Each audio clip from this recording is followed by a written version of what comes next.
Hey everyone. So every company has their own sales funnel which have leakages that directly impact to revenue loss.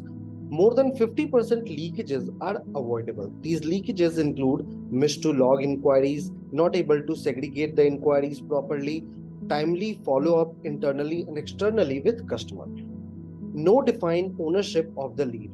So, to solve all these issues, we have added a sales inquiry document which helps to improve the overall conversion by 30 to 35%. Let me show you how our sales inquiry works and how you will be able to use the same. So, go to all modules. Now, you click on sales and purchase. Here, you need to go to quotations. On your right hand side, very top, you will see an option of create document. Click on this, you will get sales inquiry option. Now, I will select one of my buyer, and here I can go ahead and create a sales inquiry by filling all the details. You just need to click on save and confirm and the sales inquiry will get created. Now how you can use the sales inquiry to convert it into a confirmed quotation. So this is one of my sales inquiry which is created. Now please check, this is how the sales inquiry will look like. On your right hand side, very bottom, you will see an option of generate SQ. You can quickly just generate SQ from here. How you can use the tag and other functionality.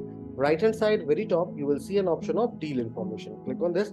Now here you can go ahead and define the ownership of this particular sales inquiry, next action date. So next action date is 14th. Deal status, is it pending, SQ created, rejected. Here you can go ahead and add tags as well.